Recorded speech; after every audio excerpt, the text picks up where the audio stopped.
Welcome. And the question today from Delete My Comment is: hospital workers, what regrets do you hear from dying patients? Serious. Hi, this is Derek. I just put the Drama Llama, Fred, back in his llama pen, so that I can do this quick video for you with some of the stuff that Fred found on Reddit earlier today. Oh boy, let's get ready for some drama. Magi, B218 answered with: I worked as an oncology nurse right out of nursing school. I was barely 21 years old. Had a patient about my age who was dying of lung cancer. A few hours before he died, I sat with him and he was telling me how much he wished that he would have had more time to maybe fall in love, marry, have kids. He was so young. He asked me to call his parents and he died shortly after they arrived.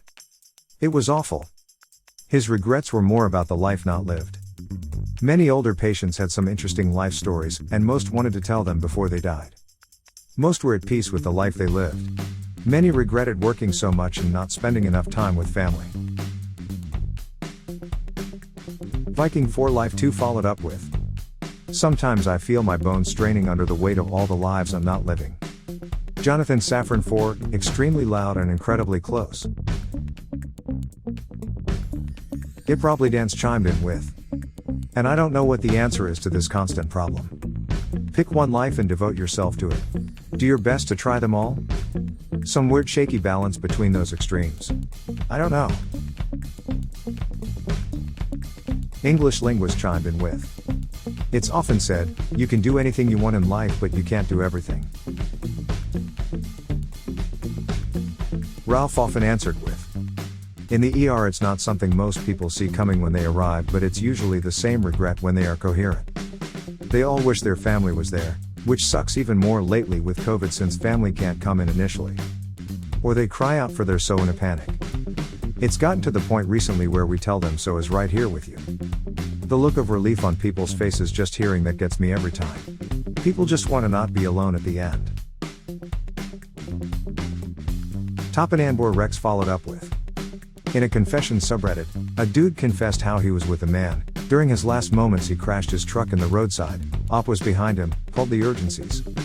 As Op was waiting the ambulance, even hearing it, the man asked after his wife, where she was, that he wanted to see her.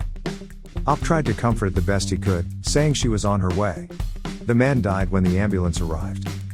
Sometimes after, Op looked after this man, on social networks. He found out that this man's wife was already passed. And that he said to the man that his late wife was on her way. Sketch also chimed in with: oh, how a little white lie turned into an oddly comforting truth. Food Hoarder chimed in with: reminds me of another post where someone was stabbed in the neck during a home invasion, and he begged the robber to stay with him because he didn't want to die alone. The robber left but called an ambulance. It was heartbreaking to read, honestly. I can't imagine how scary it would be to choose between dying with a stranger or dying alone. Throw. Durton. Me also chimed in with: God, that last part took my breath away. I want to be there for my husband when he passes, but goddamn if it doesn't feel impossible to handle. The idea that he'll be gone and I'll probably have to watch is so awful. But I still hope it's him that goes first, because I think I'd handle it better than him. We're the same age. I'm glad most PPL have their so with them. Edit, sorry I was really sleepy and said it wrong. I hope he goes first, not me. Edit 2, all of these stories have me crying first thing in the morning. It makes sense that I'm not the only one worried about this. And I've drawn some comfort from some of you who witnessed a peaceful end. Thanks for the support, Reddit. Bull Weevil Knievel answered with: I was a hospice nurse. One of my elderly patients had skin cancer, a huge malignant melanoma on the side of his neck that was growing rapidly. He had been a farmer all his life and never married. One night we were talking and I asked him if there was anything he wished he had done differently in his life. And he thought about it a minute and said he wished he had worn a hat when he was farming. I wish he did too. Big Fat Mouse Rat fan followed with: I love his answer, I hope he's farming in a better place now. With a hat on. Dark Lancelot chimed in with: end of life physician here. CPR. No, seriously, hear me out. Imagine using your hands to crush the sternum down 2 inches repeatedly of your 90-year-old grandmother who weighs 90 pounds. So that maybe you can then put her on a ventilator from which she might never get off alive. We ask this of everyone who comes into the hospital, but too often it's asked more like, "Hey, if you're drowning, do you want us to save you?" Rather than what it truly is, especially for those who most likely won't survive it in the first place. And if they do, will be significantly worse off than they were before they died. The survival statistics for patients with 1 to 2 significant comorbidities with an in-hospital cardiac arrest is like less than 5% to leave alive, and then 30-day survival is 5% of that original 5%, if I remember correctly. I cannot count the number of times families were adamant on having it done to their loved one, only to then see what it entails firsthand and beg us not to do it again. Sunbear 2525 added, "My husband, 33, suffered cardiac arrest last year in December. We were alone in a strange city, looking for a place to eat. Luckily, the car was barely moving at the time because he was driving. I did chest compressions until rescue arrived, about 5 minutes. What I learned in the ER that night is that outcomes for cardiac arrest are typically terrible if the patient doesn't regain consciousness right away. They immediately prepared me for likely brain damage. Somehow, he woke up with his brain perfect as they were preparing to ice him down. About 3 hours after his collapse. I learned during his hospital stay that chest compressions outside of a hospital almost never have a good outcome. His heart was completely done and he had to get a transplant, but we got so lucky with his CPR. I'm glad I didn't know what might have happened, because I don't know I would have been able to keep going." Dork Confirmed chimed in with, "I had to do CPR on my dad when he had an out-of-hospital cardiac arrest. Turns out he suffered a widowmaker arrest, 100% blockage of the left anterior descending artery in the heart. Somehow he survived and after one shock woke up. Now almost been a year and he's absolutely fine with a few more stents. We're very, very lucky." Flame 5135 answered with, "Paramedic but close enough. Made a run on a woman in her 30s for shortness of breath. Her and her boyfriend had just moved into an apartment together. They were fighting over something trivial, which room to unpack first or something. He thought she was just being dramatic. We transported, she never made it. Went from awake and talking to unresponsive and asystolic, no cardiac activity, in a matter of seconds. They were so caught up in a little argument that they never said goodbye. They never told each other they loved them. She didn't have any last words.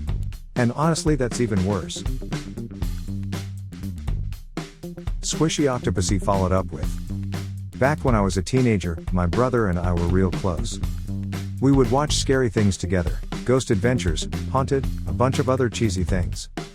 He loves running into my bedroom and asking if I wanted to play COD Zombies. Which he totally sucked at, was a horrible listener. He would have given anything to make everyone happy, when he could. He almost drowned trying to fish out our brother's fishing rod. We convinced him to dress as a woman and flaunt himself on the highway. He loved to make weird-ass popcorn seasoned with sugar and cinnamon. He loved rescuing spiders. He gave a homeless guy that had his granddaughter his food because they looked hungry. He was a good kid. Every day, I wake up and think about how kind he was. The last thing I told him was he was a piece of poop. It has been almost 10 years, and I will never forgive myself. Edit, I am sorry if it was vain of me to say this here. Edit 2, thank you for all the kind words and rewards. I really appreciate everyone being so kind." Farvados Vex also answered with, "My mom did home health and hospice. My stepdad was very abusive and my mom would take me to work with her to try and protect me. She didn't want to leave him due to religious beliefs. That's a different story. There was an old man. I'd play cards with him. We'd talk about working on the farm we had. He was a nice guy. He figured out I was being physically abused. His health started declining and he couldn't play cards or get out of bed. The last time I saw him, he said he was sorry he wasn't younger and that he couldn't help me. Almost 25 years ago and I still remember him." Purple Punch 209 followed up with, "Dang, this one hit me in the heart." Farvados Vex chimed in with, "I wish I could let him know that we did leave my dad, and I grew up to have a good life. I don't remember a lot of my childhood. But I can remember the few bright spots of kindness as compassion some people showed me. I'm stealing acorns answered with. I had a patient who I was in the room with when her doctor explained she only had a few weeks to live. I knew her well, spent quite a bit of time talking to her up to the news. The days that followed, she seemed to have accepted she was dying.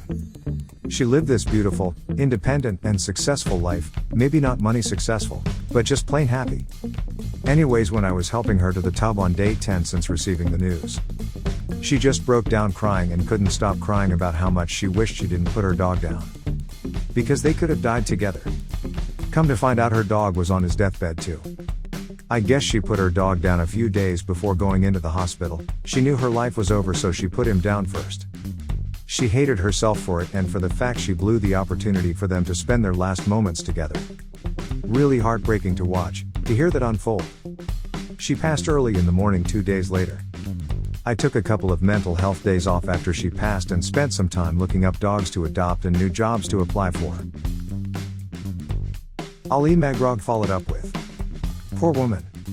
I think she did the kindest thing for her dog so he wouldn't be alone if when something happened to her, but I understand where she was coming from. If there is an afterlife, I hope they're back together. And I'm glad she had you there with her during such a hard event." Yang Gang Cricks chimed in with, "I'm gonna go hug my cat." Fafnir 13 chimed in with, "My hand was on my cat during her last breath. Woke me up with her final cries since she was sleeping beside me. I miss hugging her a lot sometimes." Dataminer X answered with, "It's been a long time since I worked in the industry, but I think about this a lot. It's very likely that no one ever said, 'I wish I worked more. I wish I didn't spend as much time with my family. I wish I didn't have so many friends.' What others can you think of?"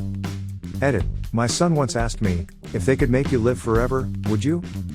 I responded that when it comes to be my time to go, I hope I've lived so well that I wouldn't even consider the question. Zetio Galenian followed up with, "It's very likely that no one ever said, 'I wish I let my life pass by,' or 'I wish I had been a passive observer in my life.'"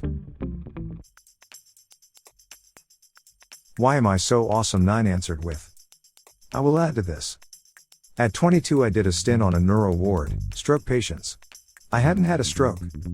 I had this horrible thing that left me paralyzed, then I got better after a few months. Guillain-Barré syndrome for those curious. There were 2 kinds of stroke patients. Woe is me, I planned to do so much more in life, but now I don't have my retirement.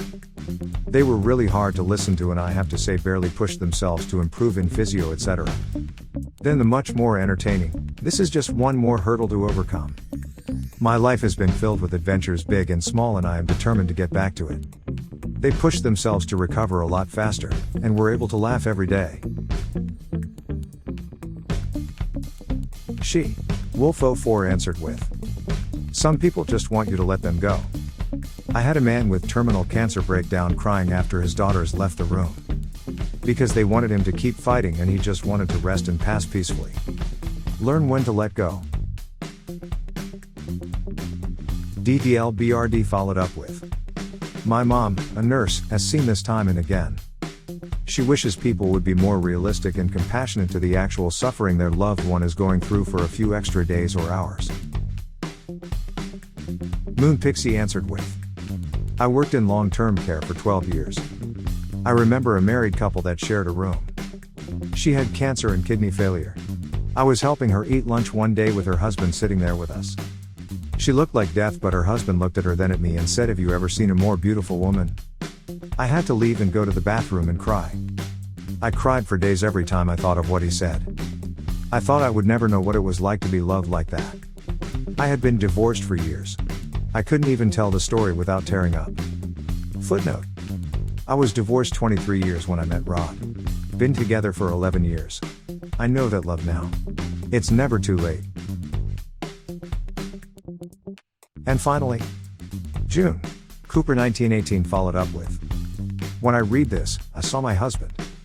We've been married for 19 years now, and I'm not pretty at all, but every day, at some point of the day, he will stare at me and say, 'You're beautiful.'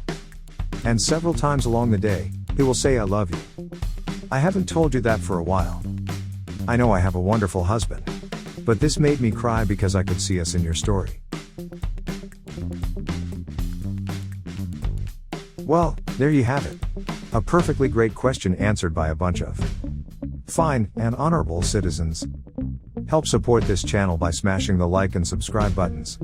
And hit that silly little bell as well to ensure you get the latest videos as they come out. Fred is always finding stuff for me to post regularly. So this is Derek signing off. Thanks for watching. Good grief, it sounds like Fred is out of his pen again. I think he found more drama for me to share with you. See you soon.